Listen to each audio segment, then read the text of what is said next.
Student, आज हम अपनी क्लास में सामाजिक सर्वेक्षण का अध्ययन करेंगे। सामाजिक सर्वेक्षण क्या है, सबसे पहले इसको समझ लेते हैं। इसका अर्थ है सामाजिक सर्वेक्षण वैज्ञानिक अध्ययन की वह पद्धति है जिसके माध्यम से सामाजिक संबंधों की ध्यानपूर्वक जांच पड़ताल की जाती है। यानी इस अध्ययन का विशिष्ट उद्देश्य सामाजिक जीवन के बारे में जानकारी प्राप्त करना है और सामाजिक घटनाओं का आलोचनात्मक निरीक्षण करना है। अतः सामाजिक सर्वेक्षण से सामाजिक संस्थाएं प्रकाश में आती है, जिससे संस्थाओं के निराकरण में सहायता मिलती है या समस्याओं के निराकरण में सहायता मिलती है। तो यानी सामाजिक सर्वेक्षण जो वो है एक वैज्ञानिक पद्धति होने के साथ साथ इसके माध्यम से हम सामाजिक संबंधों की ध्यानपूर्वक जांच पड़ताल करते हैं। इस संदर्भ में H.N. मोर्स के अनुसार उन्होंने कहा है कि संक्षेप में सामाजिक सर्वेक्षण किसी एक सामाजिक परिस्थिति, समस्या या जनसंख्या के परिभाषित उद्देश्यों के लिए एक वैज्ञानिक तथा व्यवस्थित रूप से विश्लेषित करने की एक पद्धति है। यानी जो ये सामाजिक सर्वेक्षण है वह सामाजिक परिस्थितियां है, समस्या है और जो जनसंख्या उनको परिभाषित करके उनके उद्देश्यों के लिए एक वैज्ञानिक पद्धति या विधि है तथा इन सबको वो व्यवस्थित रूप में विश्लेषित करती है। एक और जो है वो ब्रजेश ने कहा है, ब्रजेश के अनुसार एक समुदाय का सर्वेक्षण सामाजिक विकास एक रचनात्मक योजना प्रस्तुत करते हैं। प्रस्तुत करने के उद्देश्य से किया गया उस समुदाय की दशा और आवश्यकताओं की वैज्ञानिक अध्यापन है या अध्ययन है। यानी जो समाज की जो दशाएं है, जो आवश्यकताएं है, उनको वैज्ञानिक तरीके से खोजबीन करना, जांच पड़ताल करना सामाजिक सर्वेक्षण के अंतर्गत आता है। अब है सामाजिक सर्वेक्षण के प्रकार। सबसे पहले सामाजिक सर्वेक्षण में सामान्य या विस्तृत सर्वेक्षण। सामान्य या विस्तृत सर्वेक्षण यानी ये सर्वेक्षण इसमें जनसंख्या विशाल होती है, किंतु इसमें संपूर्ण समुदाय का अध्ययन किया जाता है और ये अध्ययन करते हैं। इसमें जो इकाइयाँ होती है वो दूर दूर तक फैली होती है। फिर है जनगणना सर्वेक्षण, यानी देश की जो जनसंख्या से संबंधित जो सर्वेक्षण है वह जनगणना सर्वेक्षण के अंतर्गत आता है। जैसे कि 2010 में जनसंख्या क्या थी, 2011 में क्या थी या 2015 में, इस तरीके से जनगणना सर्वेक्षण किया जाता है। उसके बाद है निदर्शन सर्वेक्षण। निदर्शन सर्वेक्षण यानी जब सर्वेक्षण का क्षेत्र विस्तृत होता है तो इस विशाल भाग के प्रतिनिधित्व इकाइयों का चुनाव करना और उनका सर्वेक्षण करना निदर्शन सर्वेक्षण के अंतर्गत आता है। यानी सर्वेक्षण करते समय उसकी इकाइयों का चयन करके उस सर्वेक्षण को किया जाता है। उसके बाद है विशिष्ट या सीमित सर्वेक्षण। ये सर्वेक्षण यानी इसके अंतर्गत विशिष्ट समस्याओं को लेकर किन्हीं विशिष्ट क्षेत्रों में सर्वेक्षण किया जाता है।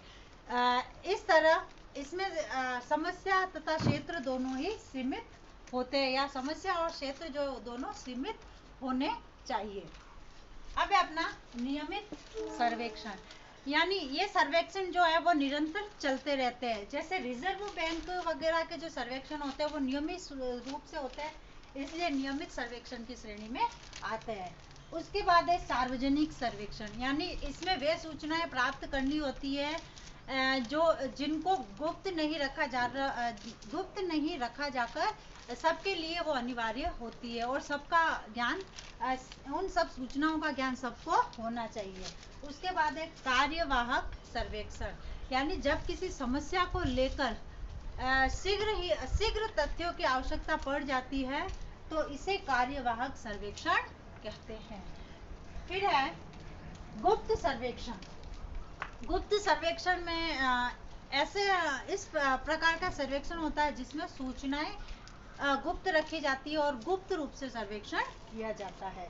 उसके बाद है अपना ग्रामीण सर्वेक्षण। यानी ग्रामीण सर्वेक्षण में अब ग्रामीण जीवन की जो समस्याएं है और उन घटनाओं से संबंधित जो सर्वेक्षण है वो ग्रामीण सर्वेक्षण कहलाता है।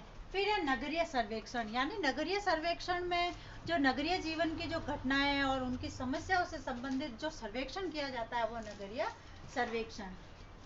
उसके बाद है विशेष सर्वेक्षण। विशेष सर्वेक्षण में इसमें कार्य विशेष के इसमें जो सर्वेक्षण होता है विशेष में अनुसंधान से रिलेटेड सर्वेक्षण होता है। यानी जब अनुसंधान से रिलेटेड सर्वेक्षण होता है और सर्वेक्षण का काम जैसे ही पूरा होता है तो उसकी पूर्ति होते ही जब वो जिस उद्देश्य को लेकर सर्वेक्षण किया जा रहा है अगर उस उद्देश्य की पूर्ति हो जाती है तो उसके बाद उनकी पूर्ति होते ही यह विभाग खत्म हो जाता है। उसके बाद है अपना गैर सरकारी सर्वेक्षण। यानी गैर सरकारी सर्वेक्षण जो है जैसे अनेक सामाजिक सर्वेक्षण है व्यक्तिगत रूप से भी होते हैं और गैर सरकारी जो संस्थाएं हैं उनके द्वारा जो सर्वेक्षण किया जाता है वो है गैर सरकारी सर्वेक्षण। फिर है सहकारी सर्वेक्षण। तो सहकारी सर्वेक्षण में सरकार अपने जैसे स्वतंत्र विभाग के माध्यम से ये सर्वेक्षण करवाती है। जैसे कि अशिक्षा से संबंधित है, बेरोजगारी से संबंधित है, कृषि से संबंधित है, इन सब से संबंधित सर्वेक्षण करवाती है। उसके बाद है गैर सरकारी सर्वेक्षण। कुछ सर्वेक्षण ऐसे होते हैं जो अर्ध सहकारी होते हैं और जैसे नगरपालिका से संबंधित या नगरपालिका से संबंधित जो सर्वेक्षण होते हैं वो अर्ध सरकारी सर्वेक्षण के अंतर्गत माने गए हैं। उसके बाद है मौलिक सर्वेक्षण। यानी मौलिक सर्वेक्षण में जब कोई क्षेत्र एवं कोई जानकारी बिल्कुल नहीं होती है, जब किसी क्षेत्र या उसके बारे में बिल्कुल जानकारी नहीं होती है तो उस पर किया गया जो अचानक से जो सर्वेक्षण होता है वो आता है मौलिक सर्वेक्षण। क्योंकि इसके अंतर्गत सारा कार्य जो है सर्वेक्षणकर्ता को मूल या नवीन ढंग से या नवीन तरीके से करना होता है, इसलिए इसको मौलिक सर्वेक्षण कहा जाता है। अब अपना इसके उद्देश्य, सामाजिक सर्वेक्षण के क्या उद्देश्य है। तो यानी जो सामाजिक सर्वेक्षण जो है वो ज्ञान की प्रत्येक शाखा का कोई न कोई अपना महत्व या उद्देश्य जरूरी होता है या इस उद्देश्य आवश्यक होता है। यानी सामाजिक सर्वेक्षण शोध की एक विधि है जिसमें एक निश्चित उद्देश्य होता है। इसमें सबसे पहला है सामाजिक समस्याओं का अध्ययन। सामाजिक समस्याओं के अध्ययन में जैसे जीवन में अनेक ऐसी समस्याएं होती है जिनके बारे में स्वयं हमें जानकारी नहीं रहती है और कुछ समस्याओं का ज्ञान हमें भी नहीं होता है। इसलिए जीवन के लिए अभिशाप, वो जो समस्या है जीवन के लिए अभिशाप बन जाती है और उन्हीं अभिशाप से उभरने के लिए, उन्हीं समस्याओं से उभरने के लिए सामाजिक सर्वेक्षण किया जाता है और इन समस्याओं का अध्ययन इसके अंतर्गत किया जाता है। उसके बाद है श्रमिकों की दशा का अध्ययन। यानी इसके माध्यम से जो है श्रमिक वर्ग का अध्ययन किया जाता है। जैसे वर्तमान युग में कल्याणकारी सिद्धांत जो है उनका विशेष महत्व दिया जाता है, विशेष महत्व है और उन सभी वर्गों के कल्याण के प्रयास किए जाते हैं। श्रमिकों के कल्याण के लिए अनेक प्रकार की जो योजनाओं का निर्माण किया जाता है और ये योजनाएं तब तक सफल नहीं हो सकती जब तक कि श्रमिक वर्ग के जीवन और वास्तविक समस्याओं की वास्तविक जानकारी न हो। यानी उन समस्याओं का या तब तक निराकरण नहीं हो सकता जब तक हमें श्रमिक वर्ग की वास्तविक समस्याओं की जानकारी नहीं प्राप्त हो सकती। उसके बाद है सामाजिक सिद्धांतों का सत्यापन। यानी सामाजिक तत्वों के परिवर्तन के कारण सामाजिक घटनाओं के संबंध में जिन नियमों और सिद्धांतों का निर्माण किया जाता है वे गतिशील हो जाते हैं और परिवर्तित हो जाते हैं। इसलिए जो प्राचीन नियम की जो परीक्षा करने की जो आवश्यकताओं का अनुभव किया जाता है चूंकि सामाजिक सर्वेक्षण अनुसंधान की एक प्रणाली है, एक विधि है, तो अतः इसके माध्यम से सामाजिक नियमों के सत्यापन की जांच की जा सकती है या की जाती है। उसके बाद है तथ्यों का, सामाजिक तथ्यों का संकलन।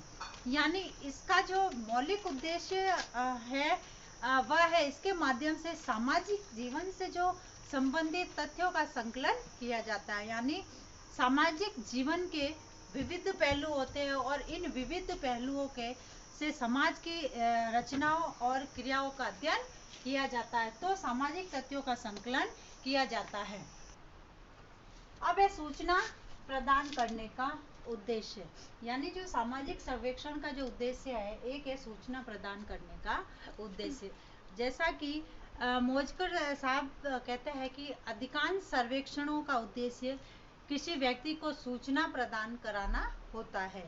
वह व्यक्ति सरकारी विभाग का हो सकता है, जो ये जानना चाहता है कि भोजन में कितना व्यय होता है, या फिर व्यापार से संबंधित हो सकता है कि व्यापार से संबंधित होने के साथ साथ एक व्यापारी जब सर्वेक्षण करेगा तो उस चीज़ का सर्वेक्षण करेगा कि जो माल है वह कितना लगेगा और किस तरह का माल है जो है वो बाजार में बिकेगा। इस तरीके से कई ऐसे तथ्य हैं जिनके द्वारा सूचना प्रदान की जा सकती है। धन्यवाद।